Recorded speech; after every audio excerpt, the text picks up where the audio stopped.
If you're a certified trainer and you're wanting to help clients in a new way, do like Shane does with his blog. Just literally start writing out workouts, motivation stuff, ways to stay consistent, the things that you really want to convey out there that you believe is going to help the people you want to read it. And from there, once you start putting in those reps, just like you would with the weights or whenever you run, and just like whenever you develop a skill, the skill of training, mastering technique, things like that, then start trying to put yourself out there by either sharing it on social media, on your own website. And when you feel like you've got enough feedback that you're ready to try to take the plunge, start looking at platforms like BarBend, like Muscle and Strength, like Muscle and Fitness. Right Spotters are back. It's Chris and Shane.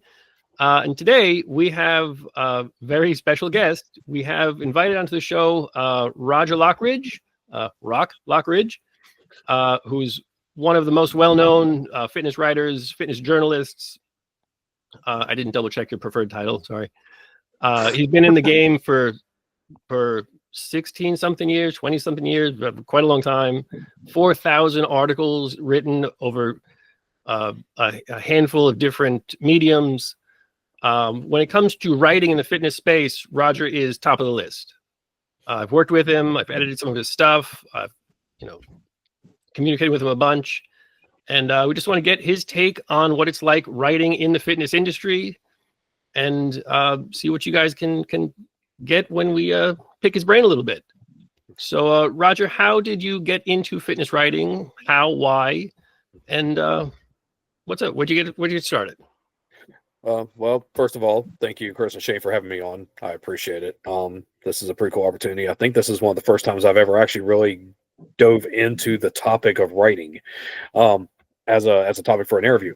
So when I first started in the business, into training in general, I actually did not really want to be a writer. I wanted to be the athlete, the model, the face, all those special, glitzy, glamorous parts of the industry. But those gifts were not given to me. So I was recovering from an injury I suffered at a job, and I couldn't do anything. I couldn't train. I was trying to keep myself motivated. So I started writing a blog called on BodySpace, which was bodybuilding.com's social media network. MySpace was the big one back then, so BodySpace was the name. This blog developed a following, and it was all motivational and training stuff, nothing crazy. And one of the customer service reps for bodybuilding.com was following it, and they were like, "Hey, do you know we're looking for writers?" And I was like, I don't know if I'm that good, but I guess I can either get 15 minutes of fame or find yet another talent I'm not good at. And they sent me the link to sign up to try to become a writer. I got my first topic, some 1,500 word piece, and I submitted it to the editors. And the editors came back to me, and they were like, "Was you just wanting a one-off, or can we sign you to a contract?" And that was literally how I figured out, oh, shoot, I could do this. So I signed on for 2 a month. This was 2009. Bodybuilding.com was at their peak. Like, they were the monster of the business back then. And it was just pretty much free supplements in exchange for the articles. And when they saw that I was like really heavily contributing and really pushing the brand, really trying to increase awareness of both what I'm doing and what bodybuilding.com overall does, they named me Writer of the Year in 2009. They signed me to a paid contract in 2010. And from there, we were off to the races. And here I am 16 years and 4,000 plus articles later. So, Roger, one of my questions would be, back at high school, were you even interested in writing and reading? Or was it just something you fell into because you just wanted to express your message when you had nothing to do? I occasionally wrote. I wasn't much of a learner for it in high school. It wasn't one of the things that I really was passionate about. But every now and then, if I needed to express myself, I did journal every now and then. The thing that really motivated me, though, was the training component of it. Training helped me with so many things back when I was in high school, and that's a whole different tangent for a whole different day. But whenever I figured out this was what I wanted to do, I knew part of the way that I wanted to do it was to help others learn what I learned. And I didn't know exactly what that looked like, but as I was developing as the writer, as going through the blog, that was when it seemed to hit me that, okay, this could be the way that I could do that. And one thing led to another. Article after article keeps coming out. Accolade after accolade keeps coming. More opportunities pop up. And the passion for it kind of developed from that. So I wouldn't say it was like an absolute love or something that I got great joy from like I do now. But I certainly didn't hate the concept of writing. I just didn't think I was good at it until somebody offered to pay me money to do it. Yeah. So I'm almost the same as you in that it came from training. It didn't come from the love of writing. Right. It came for your passion for fitness. Yeah. And then the writing developed from there. Yeah. It was the writing component for me was a tool. The ultimate goal was to find a way to make a living from this industry so I could keep being in this industry and I could keep helping people learn what I learned, help people improve. There's both of you guys know this. There's nothing like seeing someone physically, emotionally, or mentally benefit from something you created. And that is something that just keeps going and going and going. When I figured out writing was the tool that was going to help me do that, that gave me a much deeper appreciation for it. And that's what made me really want to hone in on mastering it as a skill, because I joke about having the face for writing because I'm not going to be a model anytime soon. The athletic path did not work out for me the way I'd hoped it would, but this was something that I could tangibly, directly help others learn what I learned, benefit how I benefit, and hopefully more. I like that you got into it it's still from a passion, and you turned your passion into a career. So that's the goal. That's always the dream, Right. So you did get into it quite a while ago. You were in your 20s. We're not, none of us are in our 20s anymore. No. So that's a long time to be online and writing and in one industry. From like 2009, 2010 to today, how has your writing evolved? How do you think the fitness landscape in general has evolved online? Have you seen a change? Have you had to adapt to anything? I have definitely seen a change. First of all, I will mention that even though I started with bodybuilding.com, it was at the tail end of when print magazines were still a thing. So one of the second group I jumped on after bodybuilding.com was Iron Man magazine. And I'm blessed to say that was part of the last group under John Balick's ownership. People who follow bodybuilding know that name. John Balick is bodybuilding royalty because of his work as a photographer and publisher. So I worked under him, Steve Holman, the late Ruth Silverman, Lonnie Teeper. So print was still a major thing back then. And online, the benefit of it was just immediate access. The downside to it wasn't considered as credible because it wasn't in print. And there was still a lot of that generation where it had to be a physical thing in black and white that you could read. Yeah. Now, over the years, online has become more credible thanks to the science coming out, thanks to the access of it, and thanks to the power of the internet. But the other thing is, it's a very competitive industry now. And it is one of those industries that you have to be able to ebb and flow if you want to stay in it. So, like, if you're going to try to just make it solo under one endeavor, like just as training or just as a reporter or just as whatever, I'm not going to say it's impossible, but it is a much harder road. So what I found helped me was becoming more versatile in the space. I could do the training content. I could do the nutrition content. I could cover bodybuilding or powerlifting or strongman as a reporter. I could do the profiles of the other great athletes or notable people in the industry. And then I could also talk about myself, my knowledge, my experience. That versatility is what has helped me stay in this as long as it is, as I have. And this is my 10th year doing it as a full-time career. So I've got nothing else on the side. Writing is 100% how I'm paying my house, doing everything I'm doing. It's what's helped me have my home gym over in my barn where I get to train. So between the extra credibility that comes from the power of the internet and all the research that goes into it, the deceleration of print, and then just the competitive nature of it, how many other people are wanting to do this, those seem to have been the biggest changes in my opinion. Yeah, Roger, I was going to get into, I mean, man, you're so versatile. And for me, what you talk about, I'm pretty much a one-trick pony. So hopefully I'll survive. But particularly with the reporting part, I think our listeners would probably benefit from giving them a little bit of background on how you got into the reporting part of it, because I think that's an important part of your story too. It is, and I appreciate that opportunity. The way I got into it, again, it was complete happenstance. I would never advise anybody to go down the road I got down to get where I am, because it's a combination of a lot of I have to make this happen, and then the right thing's falling in the right place. So it's not a template for people to follow him, I don't think. The reporting part, I used to do a lot of coverage of the competitive bodybuilding events for bodybuilding.com, the Olympia, the Arnold Classic, the CrossFit Games. And it was one of the things like, okay, cool, I get to be a part of these events and I get to do these interviews, and that's kind of fun.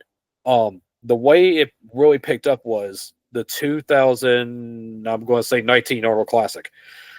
There was a strawman event that was going to be a qualifier, and they were trying to promote it. And the Arnold folks knew me, and they knew I had multiple outlets, multiple ways to try to get some exposure. So they're like, hey, can you help us with this?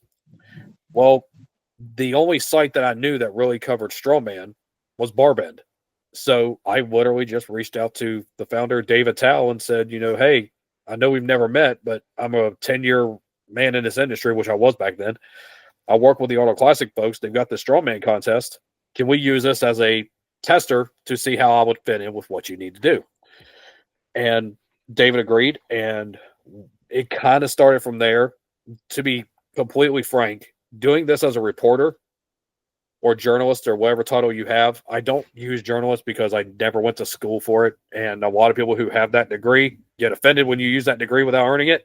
So I call myself a contributor. I definitely needed to mature into it. I definitely had a lot I needed to learn about it. But, with the hours I put into researching how to do it, with the hours I did reading David's work and the other articles that was on BarBend to get that idea of how it would flow, I started applying it, and I started putting my own voice to it, and it just kind of gained momentum. And then when they found out I had the connection to bodybuilding and they were looking for someone to kind of help grow bodybuilding coverage in that space, the rest is history. And now I do literally every contest preview and contest recap of the bodybuilding season, which is why that 4,000 article kind of escalated so quick, because there's thousands of contests every year. And that's kind of what helped me add the volume, I suppose, to my article count. I'm still the standard of how you do it. I really am. How you can pump out 9 articles in a day. I mean, it's incredible, man. You're a real credit. I appreciate that. Yeah. It's one of the things I found out, if I have to, I need to find a way to. And then from there, I mean, it's one of the things, if you enjoy it, it's not work. And right. This job is never boring because I get to cover so many different aspects of the game. Now that I do somewhat compete in both running and powerlifting, I get to be a part of the game on that level too. So that's always fun. As long as I'm found a way to keep it fun, then I don't see myself ending this road anytime soon. Yeah, I also got my start on BarBend. Mm-hmm. Same. Yep. Same. I did. With David Tao, and now he's living the high life. David has moved on to other things, yes, but I know Chris was the man with breaking muscle. Wow. Agreed. So, because we like, the right spotters is, aimed at people who want to become freelance fitness riders and looking to a way to get started. I mean, you have considerable experience. So, in your considerable experience, what are some great tips for the beginning freelance rider to get established? This is actually the main reason I'm enjoying being on this, because if somebody else comes through this industry and they say that they got their start through something like this, then I've done my job. A lot of it's going to probably be stuff you've said, and I'm going to probably just be echoing it, even though I don't know that for a fact. It's more credible coming from you. Play it. So the number one thing is, I would say, start writing on your own right off of the bat. And whether that is through a keyboard or pen and paper, old school like I used to, make sure it's something that you're actually enjoying doing. And once it is, figure out what component of the industry it is you like and really dive into that, because the thing you're most passionate about is going to be the thing you're most likely committed to.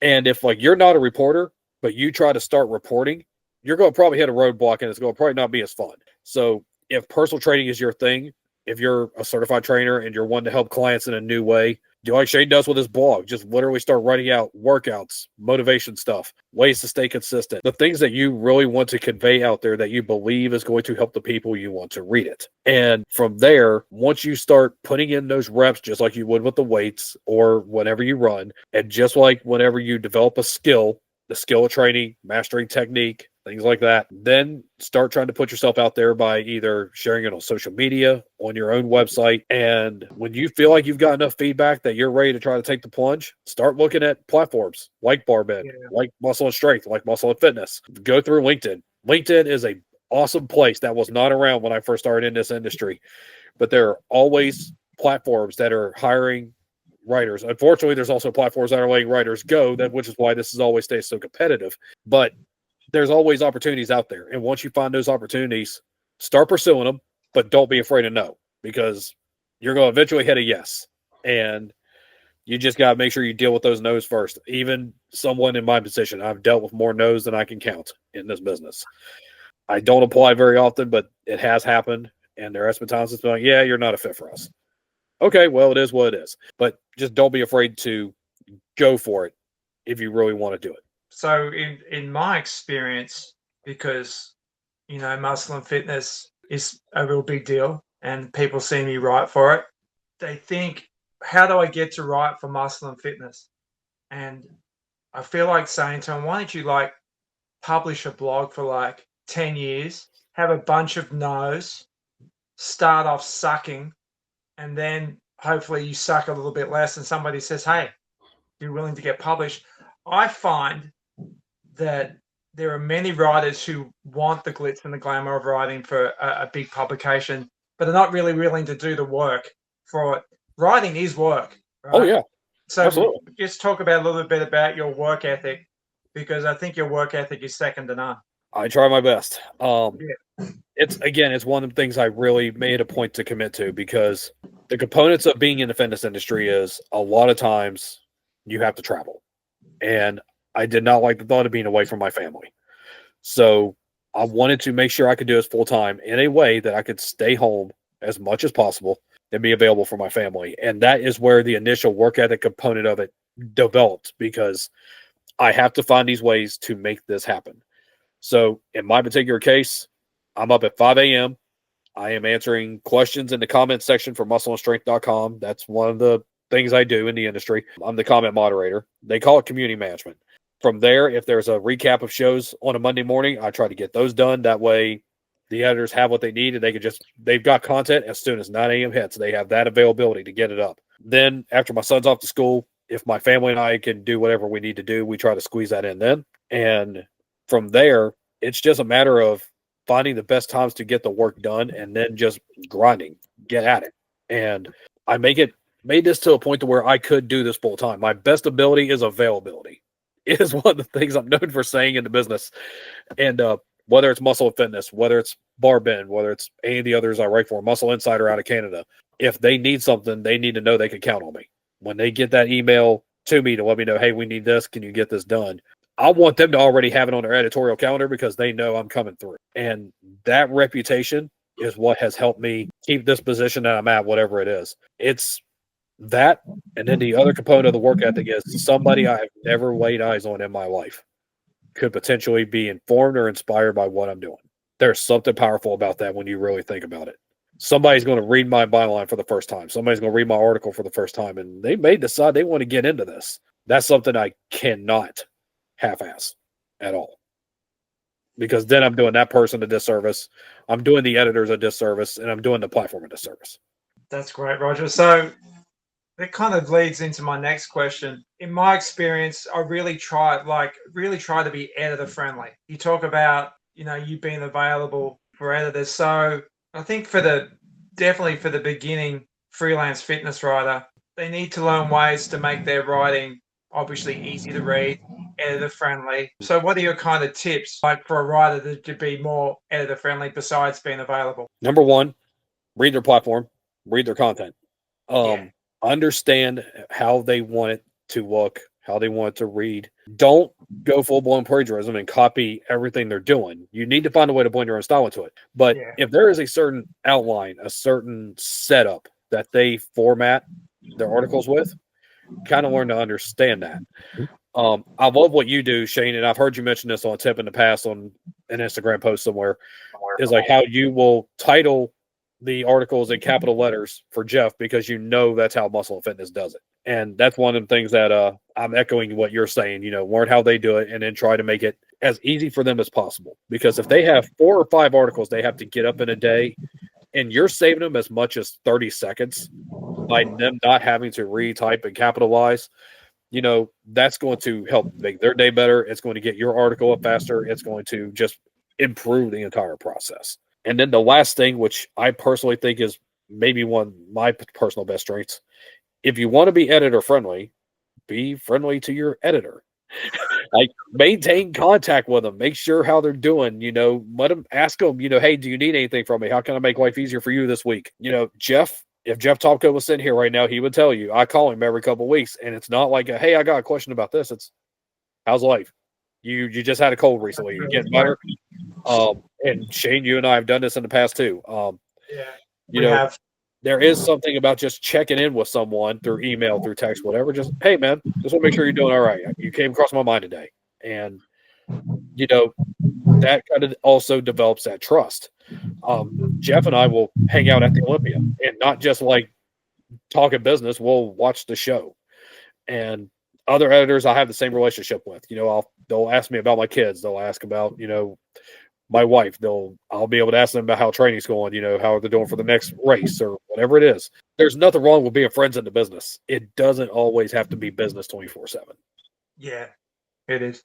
And I think you mentioned Jeff. Jeff is great. He actually does the opposite. He always asks me how I'm doing. Yeah, because he's just a good dude. So Chris, now we're talking about being editor friendly. Yeah. Like you're the editor in this group. So what tips do you have for writers to be more editor friendly? Well, it's everything that Roger just said, which no coincidence is what we've said before, is know the outlet you're writing for, know how they are going to need a piece to look, and do what you can to save the editor's time. Because if, exactly like Roger said, if you can save the editor a couple of minutes here and there by sending in a better looking piece, it's less work that they have to do. And it just improves the workflow, and it gets work up on site faster with better quality. Mm-hmm. So that's fundamental. That's how it goes. Right. And on to Chris's point, one of the things that he would do as well, it's not often that he's the one that breaks the ice when it comes to a relationship. And when I started writing for Breaking Muscle, I was going back and forth with Chris, but I was still kind of new. But then he randomly emailed me and said, hey, just wanted to let you know, we haven't actually had a chance to do this yet. I've read about some of your stuff. It's good to meet you. It's good to be working with you. And it's good to see someone over 40 that's still in the trenches doing this and showing these kids how it's done. So cheers for that. And, that was kind of like, okay, this is a good dude. We're going to get along great. Yeah. So thank you for that, Chris. I appreciate it. I appreciate you coming on board. You raised the site. You elevated the site for sure. There's no question. I did have one question to get a little more into the brass tacks of like your writing process. Obviously, different types of articles will have different word count expectations and different themes and things like that. What's your process when you have the idea, you have the topic, whether it's a contest, whether it's a training piece? How do you sit down and get the words on the paper? Like, how do you approach the actual task of writing? I don't know if this is going to work for everybody else or not. So keep in mind, this is a one-of-one opinion when it comes to this. I literally just go. And I just start typing the first things that go through my head. And, again, I'm pretending there is someone who is sitting across from me who may be a training client, someone who is going to need to understand how this works. And the downside of that is, though, if someone doesn't understand it, you can find another way to reword it. When it comes to writing the article, your second chance is when you go back and you read it to yourself and, okay, does that make sense? No, well, let's change this. Or, okay, I went a little too heavy on the word count. Let's see if we can back this off and make it make a little more sense. If I can save the reader a minute of reading time and give them another minute to apply it, then I've done my work. So I literally just go. And when I'm done, I go back and I read. And then, okay, this looks like it's going to work. How do I format it? And once I'm done formatting, I do one final read through as if it is already up on the site. So now I am the reader reading this other random dude's article in my head. And then once I got to that point, it's like, okay, this is off to be sent. And even then, I will still tell the editor, hey, if you need anything else, let me know. I'm around if you got questions, because I never assume that whatever it is I've put there is what's going up on the site. And then the last part is I make sure to tell myself, okay, something's going to look different if this goes up, because the editor is going to do what the editor does, and that's edit. So I remind myself that I gave my best effort. It may not be 100 on a test, but 90% still passing. I love it. You know what I mean? Chris has spoken about before that, when we write, we fall into the trap of, writing for everybody, right? Mm-hmm. Because we want everybody to read our stuff. But like you just said, like imagining the readers like sitting right across from you as you're writing, you Right. really write to one person. And I think you've just emphasized that point, right? Mm-hmm. And I think when you get that person in mind, who you're writing for, the writing flows because you know who you're talking to. Right. It's like when you're having a conversation with somebody, it's like we know what we're talking about and we just riff. We're discussing whatever. I think it's the same. I think it's the same with writing. When you write with a particular person in mind, it makes it that much easier. But imagine them right across from you. That's just gold. I hadn't thought about that. That's awesome. I'm going to do that from now on. And the other thing I make a point to tell myself is don't try to do something I wouldn't normally do. If it is a research article, like if I have to actually include references and break down the science of something, then the big words have to come into play. Like that's the name of the game when it comes to that component of writing. However, if it is something outside of that, I'm not going to try to word salad an article just to make myself appear smart. Anybody that is around me will tell you I'm a hillbilly from West Virginia. I talk plain, I talk simple, and my syllables are kept to a minimum because otherwise my twang starts coming out. So it's just one of the things. If you read my stuff, you may think like it's a dead serious matter of fact, Terminator type tone, but that's really not the intent. It's just I try to be as straightforward as I can because it's easier for the reader to understand. I want the reader to be smarter. I don't want the reader to think I'm smarter. Does that make sense? And that's a great lead into my probably our final question. Why is finding your writing style and finding your voice so important? Communication is key in all aspects of life, whether it's you're telling a survivor story or you're trying to teach someone how to shoot a basketball or you're trying to motivate someone in the personal development space or you're trying to write fitness articles. There's two components of communication, presenting and listening.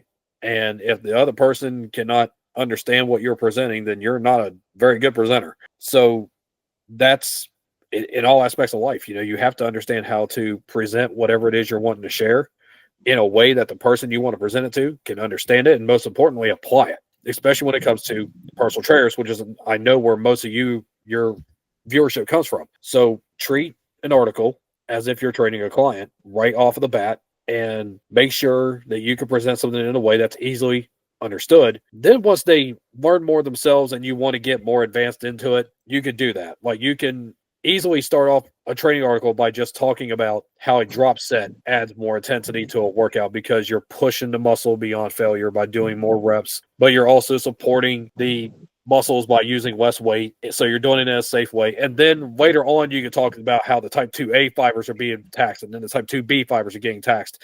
And then, you got to make sure you get to the point that the joints and the tendons are not being affected and you're using the proper rep cadence. And, it just evolves. And once you figure that out, and you're able to communicate that in a way to where you're helping your readers become smarter, you can then start talking smarter. At the end of the day, your readers, your clients, whoever it is going to ultimately be better, and you're going to be a reason why, which kind of circles back to why we started at the beginning of us. At the end of the day, that's what all three of us want, for people in this industry that follow us to be better because of us. Well, I'm definitely better for knowing you, Roger. 100%. That's for damn sure. So no question. I think we got a ton out of I think we squeezed all we could out of the rock. Oh, come on. So if people wanted to watch you march towards 5,000 articles and keep tabs on what you're doing and what you're putting out, where can we all follow you and keep tabs on what you're doing? I love how you guys have pumped up my tires, but as soon as y'all see me on social media, you'll see that it's not quite the same because my social media account is not the best. However, you can follow me at Lockridge on all the major platforms: Instagram, Twitter, LinkedIn, Facebook. I don't do YouTube because, again, I have a face for writing. It's just not one of the things I'm very good at. As you can probably tell by being on camera this morning, but that's normally where I do a lot of my social media stuff is Instagram, Twitter, X, LinkedIn. Follow me on all those platforms. I'm always open for connecting with people. I'm always open to learning more. Hopefully high tide raises all ships, and a lot of people in this industry will benefit from us exchanging follows, doing more together, all that kind of stuff. So, yeah, come join me. Thank you, Roger. Thank you. Appreciate your time, man. We'll see you around. Everybody needs to keep tabs on Roger because he is showing how to do it, and he's doing it. Very good, dude. Appreciate your time. Thanks a bunch. Thanks, guys. Appreciate you.